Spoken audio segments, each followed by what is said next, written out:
Hello students, welcome back to Mangla tutorials. मैं महेंद्र मंगला। आज हम डिस्कस करने वाले हैं chapter number 2 ISC commerce, capital, fix and working. तो इस चैप्टर में जब हम बात करेंगे तो सबसे पहला टर्म आता है बिजनेस फाइनेंस। मैक्सिमम स्टूडेंट से जब हम बात करते हैं what is finance, they talk about only money, that is money is what called finance. I think it's a wrong concept. When we talk about finance, finance is a wider term. It is a wider term in the sense that we will first estimate that how much funds will be required, then to see from where these funds will be arranged, then to see the best utilization of those funds is what called business finance. So the nature is quite clear that when we talk about business finance is basically procurement of funds and utilization of those funds is what called business finance. Now we talk about the importance of the business finance. When we talk about the importance of the business finance, it is just like blood in the body. Whatever the role of the blood in the body is, like if the blood will not circulate in the body will not work. Same way the finance, the money, if it will not circulate in the business, then the business will not work. So when we talk about the importance of the business environment, we talk about that through finance we can replace our assets, we can modernize our business, we can buy, what we can say, we can make payment of our liabilities on time, our credit worthiness will definitely improve, and we will be able to make arrangement of our fixed assets and current assets and all. That is what called something the importance of business finance. Next topic is what called sources. When we talk about source, if it is sole trading firm, then who will arrange the funds here?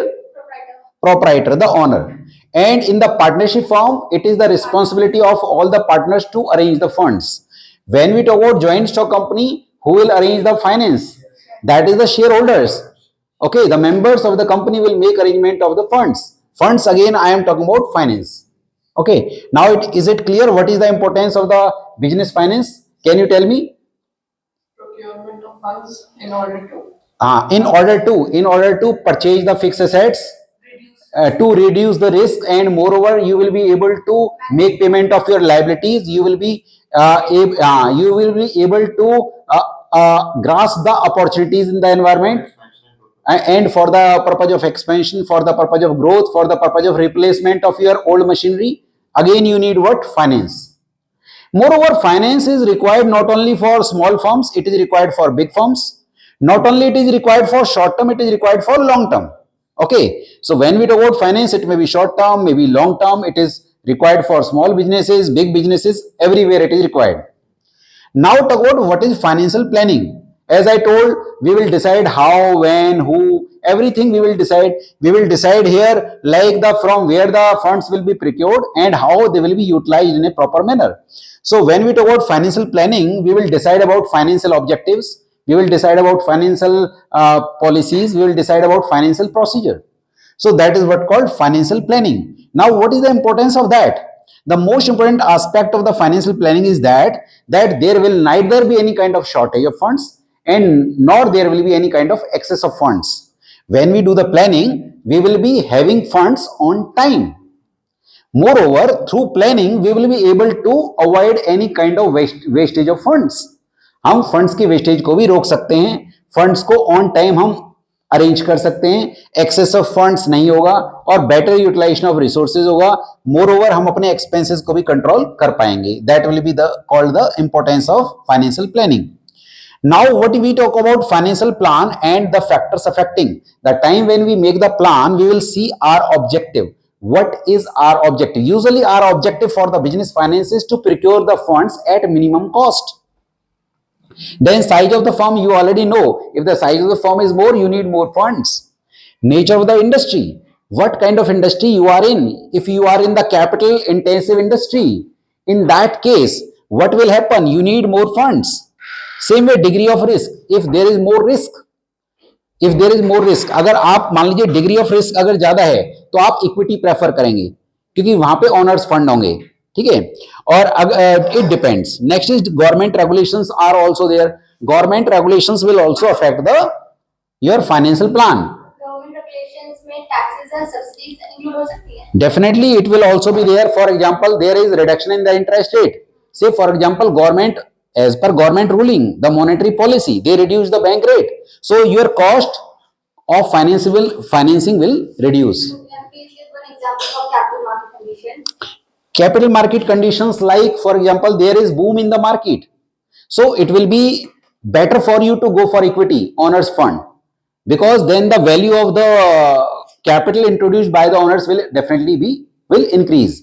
But if there is bearish market, so it will always be preferred, like you will go for the loan capital or the debt capital. Now we talk about the factors affecting the capital structure.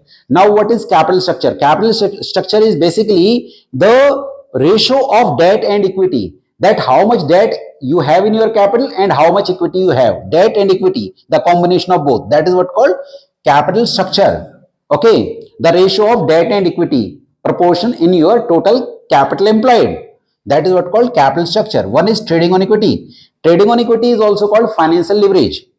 अगर आपको इसको बहुत ज्यादा depth में समझना है तो इसका मैंने एक छोटा सा वीडियो बनाया हुआ है, फाइनेंशियल लिवरेज और ट्रेडिंग ऑन इक्विटी के नाम से, EBIT EPS एनालिसिस.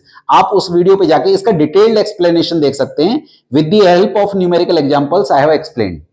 तो what is trading on equity? Trading on equity का मतलब होता है कि लोन का यूज करना to increase the earning of equities. Using debt capital to increase the earning of equities is what called trading on equity. इसका एक और नाम होता है फाइनेंशियल लिवरेज. आपने कहा सर ट्रेडिंग ऑन इक्विटी हमें कब करनी चाहिए? When company earning is regular, when company earning is stable and when company earning is more then market rate of interest. देखिए आप सिंपल लॉजिक है, आप लोन कब लोगे? जब आप कमा ज्यादा रहे हो. If you are earning is more than the rate of interest, अगर आपका ROI रेट ऑफ रिटर्न जो है आपका, तो जो आपका रेट ऑफ रिटर्न है अगर वो ज्यादा है और रेट ऑफ इंटरेस्ट जो है वो कम है, तो आपको लोन लेना चाहिए. पर हमें लोन कब लेंगे, कब नहीं लेना चाहिए? जब हमारे जो रिटर्न्स है वो कम है और जो रेट ऑफ इंटरेस्ट है वो ज्यादा है. तो why to take loan then you take the owners fund. तो ट्रेडिंग ऑन इक्विटी हमें कब करना चाहिए? मैंने बता दिया. इसको फाइनेंशियल लिवरेज भी बोलते हैं. अगर किसी कंपनी ने ज्यादा लोन ले रखा है तो हाई लीवर्ड कंपनी, कम ले रखा है तो लो लिवरेज. हाई गियरिंग, इसको गियरिंग भी बोलते हैं. तो लिवरेज, गियरिंग या फिर आपका ट्रेडिंग ऑन इक्विटी भी बोलते हैं. इक्विटी क्या होता है, ट्रेडिंग ऑन थिन इक्विटी क्या होता है? देखिए थिन का मतलब कम लिया, थिक मतलब ज्यादा लिया, लॉजिकल है. नेक्स्ट अगला है आपका, यस न्यूमेरिकल. देखिए सीबीएसई ने तो पूछा है, अब आईएससी का श्योरिटी नहीं है, बट आपको एटलीस्ट वो वीडियो देख लेना चाहिए. काफी एक्सप्लेन मैंने उसमें काफी डिटेल में एक्सप्लेन किया है. नेक्स्ट है एक्सरसाइज ऑफ कंट्रोल. अगर आप अपने बिजनेस पे पूरा कंट्रोल चाहते हैं तो आप डेट प्रेफर करेंगे इक्विटी? आप इक्विटी प्रेफर करेंगे, डेट प्रेफर करेंगे? क्योंकि डेट पे वोटिंग राइट्स नहीं होते. अगर कई केस स्टडी आ जाती है कि आप अपना कंट्रोल बिजनेस पे लूज करना नहीं चाहते, तो आप किधर जाएंगे, डेट या इक्विटी? डेट, क्योंकि डेट पे वोटिंग राइट्स नहीं होते. इक्विटी पे चले गए तो और नए ओनर्स आएंगे और आपकी जो डाइल्यूजन हो जाएगा आपका जो मैनेजमेंट का. Next is need for flexibility. Flexibility का मतलब जब पैसा चाहिए ले लीजिए, जब नहीं चाहिए तो वापस कर दीजिए. तो इक्विटी में पैसा ले तो सकते हैं, वापस नहीं कर सकते. तो इसका मतलब फ्लेक्सिबिलिटी कहां पर है? डेट में. तो if the company want flexibility they will go for debt, otherwise equity. Nature of the business, अगर आप फ्लेक्सिबिलिटी पर डेट का तो फिक्स्ड होता है, लेना होता है जो वो फिक्स होता है. पर फ्लेक्सिबिलिटी इन द सेंस कि आपने 4 इयर्स का लोन लिया तो 4 इयर्स लिया, उसके बाद आपने रिटर्न कर दिया. पर जो इक्विटी है वो तो आपको 20 इयर्स, 30 इयर्स, 50 इयर्स, 100 इयर्स के लिए यूज करनी है. और इक्विटीज में कंपनी पैसा ले तो सकती है, वापस नहीं कर सकती. आपने कहा सर अगर मैंने किसी कंपनी के शेयर खरीद लिए तो फिर मैं बाहर कैसे निकलूंगी? आप स्टॉक एक्सचेंज में किसी और इन्वेस्टर को बेच दीजिए, कंपनी को वापस नहीं जाएगा वो. मान लीजिए मिस्टर ए ने कंपनी से शेयर खरीद लिए, अब मिस्टर ए को निकलना है तो वो शेयर मार्केट के अंदर मिस्टर बी को अपने शेयर्स को बेच के निकल जाएगा, पर कंपनी को वापस नहीं जाएगा. कंपनी तो फंड्स का यूज कर रही है थ्रू आउट. तो फ्लेक्सिबिलिटी का मतलब कंपनी को चाहिए तो ले लिया, नहीं चाहिए तो वापस कर दिया. नेक्स्ट आपका आ गया नीड ऑफ फ्लेक्सिबिलिटी होगा. नेक्स्ट है nature of business.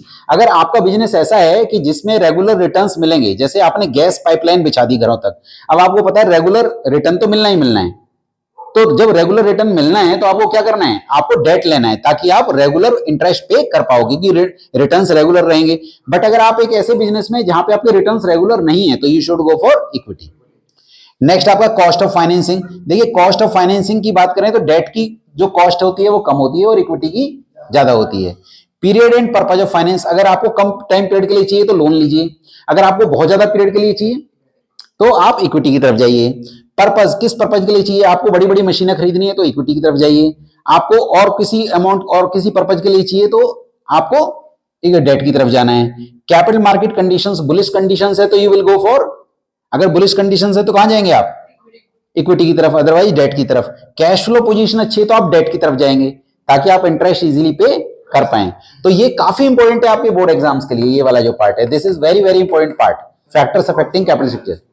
Yes, debt की वैल्यू कम क्यों मानते हैं सर? डेट की कॉस्ट कम होती है। डेट की कॉस्ट कम क्यों होती है? क्योंकि एक्चुअली होता क्या है कि जब आपने लोन लिया तो आपको, जब आपका प्रॉफिट होगा तो आपको पहले इंटरेस्ट को एज एन एक्सपेंस लेस करना है और टैक्स उसके बाद देना है, तो इसको बोलते हैं टैक्स एडवांटेज। सुनिएगा, दो कंपनियां हैं, दोनों कंपनियों का प्रॉफिट 5 लाख है, दोनों कंपनीज का प्रॉफिट 5 लाख है, पर पहली कंपनी ने लोन नहीं लिया है तो पहली कंपनी को पूरा जो टैक्स देना है पूरे 5 लाख पे देना है, और जो दूसरी कंपनी है उसने जो लोन लिया, उसने जो उसका प्रॉफिट 5 लाख है उसमें से उसका 2 लाख रुपीज का इंटरेस्ट कट हो गया तो उसको 3 लाख पे टैक्स देना है।